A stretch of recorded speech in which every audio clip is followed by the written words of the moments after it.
आणि माझं आव्हान आहे की खुली चर्चा करा, खुल्या बैठका घ्या, सूचना घ्या.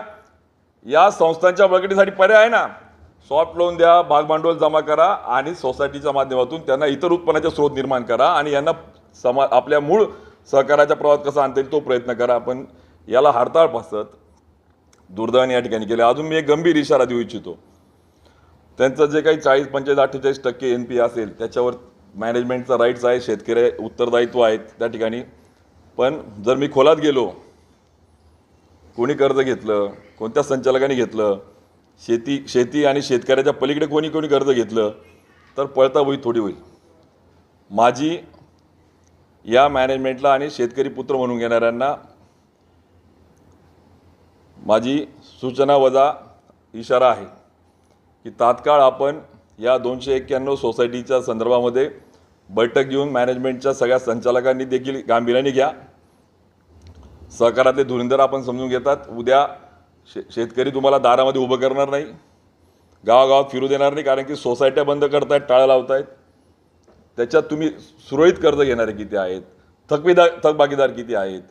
म्हणजे असं कुठलंही धोरण किंवा त्याला कुठलंही आपण ज्याला म्हणतो सोल्युशन न घेता डायरेक्टली बँक कर्ज देईल, सोसायट्या बाजूला, गट सचिव बाजूला, 21,000 शेतकरी बाजूला. आणि मग त्यांनी आता तालुक्याच्या ठिकाणी यायचं, भाडं थोडं खर्च करायचं, कागदपत्र करायचे, डॉक्युमेंटेशन करायचे. हा सचिव त्याला कुठलाही खर्च न करता तो गाव पातळीवर डॉक्युमेंटेशन करतो. तुम्ही लक्षात घ्या, आपण आज शेतकऱ्याची मुलं आहोत, आपण ग्रामीण भागातली मुलं आहोत. एखाद्या बँकेत जर गेलो ना आपण, अर्ज, documentation, affidavit, bond, documentation, mortgage, या सगळ्या प्रक्रिया ज्या आहेत त्या गाव पातळीवर सचिव करतो. गाव पातळीवर त्याला व्यवस्था निर्माण होते. म्हणजे एका बाजूला विकेंद्रीकरण झालं पाहिजे असं सांगतात आणि आता उलट विकेंद्रीकरणाच्या ऐवजी हे केंद्रीकरण करतायत, म्हणजे डिसेंट्रलाइज सेंट्रलाइज करतायत.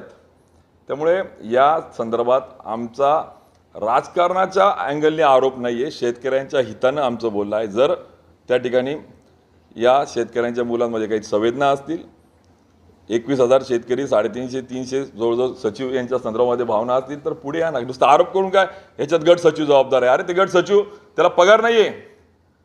1-2 वर्ष झाले. सहकाराच्या कायद्याची अमेंडमेंट झाली, सोसायटीने पगार करायचे, पण सोसायटीला उत्पन्न तर आलं पाहिजे. तुम्ही एका बाजूला कर्ज वितरण बंद करणार, कसं व्हायचं. आणि मग या सगळ्या संदर्भात मला असं वाटतं वरच्यावर कोणीतरी MD सांगतो आणि संचालक ऐकतात, अरे कोणीतरी अधिकारी सांगतो आणि आपण ऐकतात.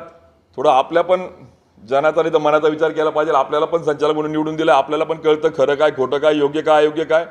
आणि या संदर्भामध्ये इशारा आहे की जर आपण वेळेत जर पावलं टाकली नाही तर आम्ही वेळप्रसंगी जिल्हा बँकेवर शेतकऱ्यांना आणि गट सचिवांना घेऊन पुढच्या त्या ठिकाणी आंदोलनाची लढाई त्या ठिकाणी लढू.